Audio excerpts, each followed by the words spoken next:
We're joined now by An Taoiseach Leo Varadkar. Taoiseach, it's been 15 months since you assumed this office.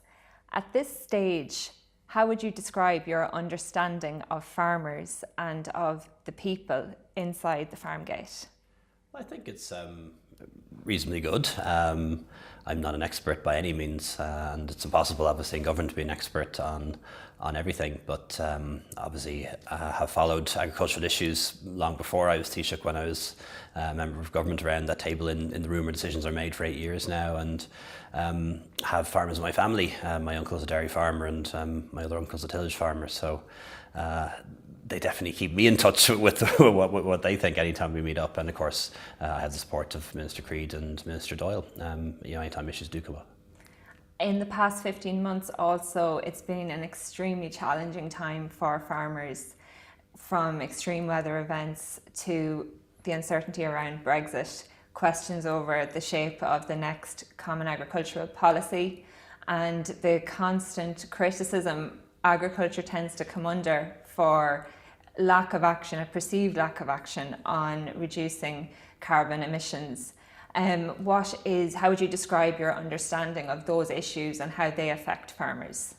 Yeah, well, I think agriculture and farmers, like every sector, does have to play its part in tackling climate change. You mentioned the severe weather that we've had in last year, a very long and cold winter and a very dry summer, which has had a huge impact, particularly in the south and southeast, and that may well itself be linked to climate change. So agriculture and farmers have a responsibility and have a part to play in tackling climate change, and also need to be part of that effort as well, because climate change could really damage Irish agriculture, but it can't be done on its own. Obviously the transport sector and the energy sector have to play their part too. And I think there are certainly things we can do in agriculture. Emissions are slightly lower than they were in 1990, but they have been going up in the last couple of years. But definitely projects, like beef data and genomics are making a difference, for example. And I really think afforestation can make a difference in the future. And would particularly like to see more farmers afforesting some of their land. And Taoiseach, can I just ask you, the target that we're aiming for by 2020 to reduce our emissions by 20% on the 2005 figures. It's been widely reported and claimed that there's no way we're going to hit that target. Do you think that target was ever actually achievable, that 20% reduction on 2005 levels?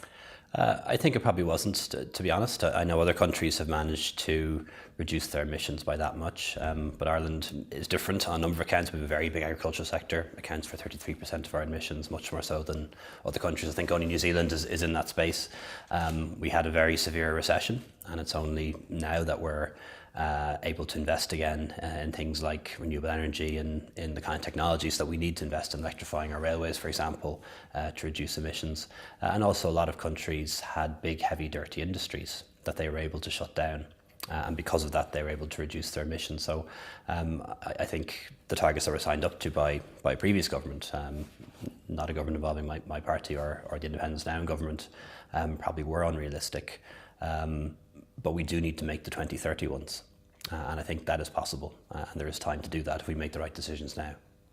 And what about agriculture and how it has been targeted on the reduction of emissions issue? Do you think it has been unfairly targeted in some ways?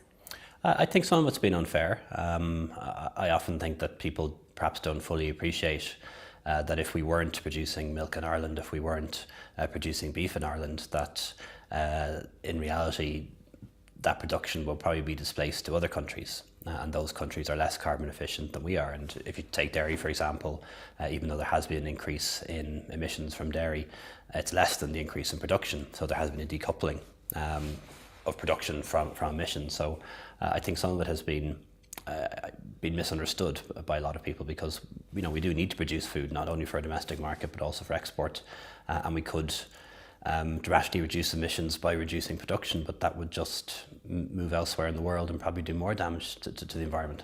So, and how it has been targeted on the reduction of emissions issue, do you think it has been unfair? These carbon emission targets also on the horizon in 2030 particularly? Yeah.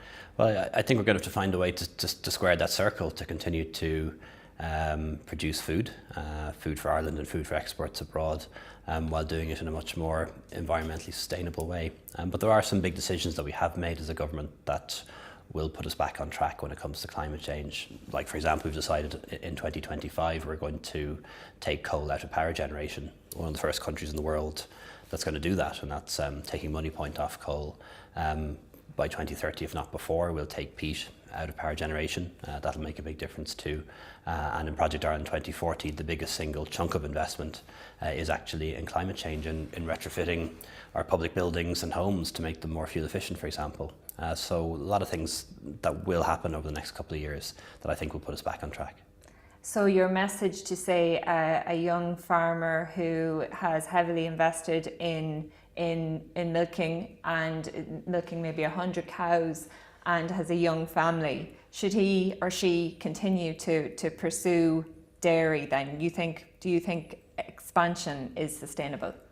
In dairy I do, and I know it's been a difficult year for a lot of farmers, but I think medium term dairy is one of the areas that we can actually do very well, and there's a huge demand for dairy products. You see, for example, in China, for example, the enormous demand that there is as well. So I certainly wouldn't discourage anyone from making that investment, but do it eyes open.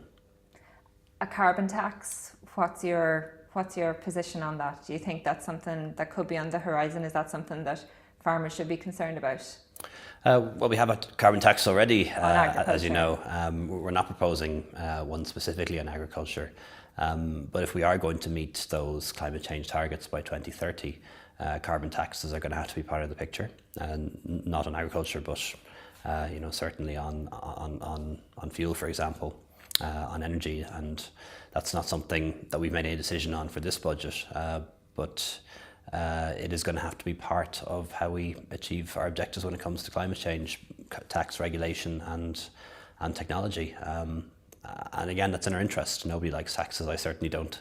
But it'd be very much against our interests as a country if we weren't to do our part to slow down climate change, because of the very severe impact that it could have on us. And we've had a taste of that, I think, in the last year.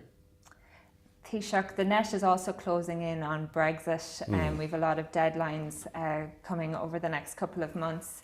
What assurances can you give the dry stock sector, the beef farmers, the sheep farmers, that they will be protected?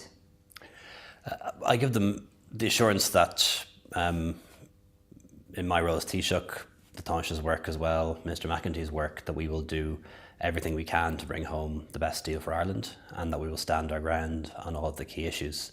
I'd be lying if I was giving people a blanket reassurance that everything's going to be okay and nothing's going to change. Ultimately, this isn't entirely within our control. The United Kingdom has decided that it's leaving the European Union, and if it persists with its view that it's going to leave the single market and the customs union as well, then there will be changes.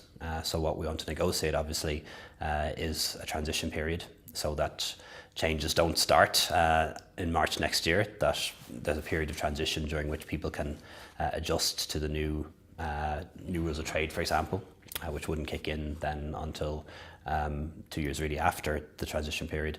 And we want to make sure that we negotiate a free trade agreement between the EU and the UK that's pretty much the same as what we have now, and that's what we'd like, because that trade in food and agriculture is so important to Ireland. Roughly 5 billion in trade from Ireland into Britain, and 4 billion coming from Britain into Ireland. And it is a two-way thing. We need to not forget that. But ultimately, if the United Kingdom doesn't want that, if they want to change those rules, that can create a challenge, and we need to be prepared for it. And we also need to make sure that we assist farmers to adapt. Once we know what the new rules are going to be, that we assist farmers both in terms of capital grants and also in terms of loans in making whatever changes they may need to take. On budget 2019, Taoiseach, can you give us any idea of what farmers can expect?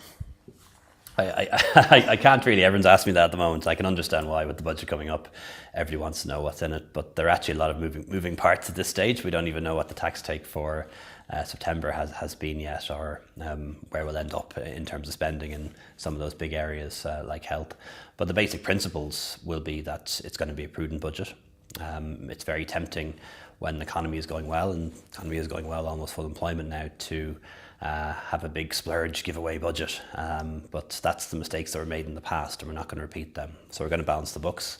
We're going to keep reducing our debt as a country, which is still very high. There is going to be extra money for investment in public infrastructure and public services, including, for example, the first allocations from the 1 billion rural fund. We'd hope to have them on budget day, if not shortly after, and there'll be a tax package and a welfare package as well. And I'd anticipate farmers will benefit from both of those. And Taoiseach, finally, I can't let you go without asking if you're preparing for an early election.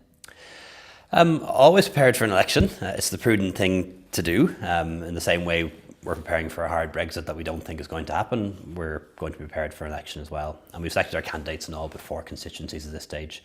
And of course we're preparing for elections for the presidency, which will happen in October, and local and European elections in May. So we're definitely prepared, but I'm not planning on a quick trip to the park or anything like that at the moment. I want to get the budget through, want to negotiate a good deal for Ireland and Brexit, want to pursue our legislative programme, want to continue to increase the number of new homes being built, for example, and that means staying in government.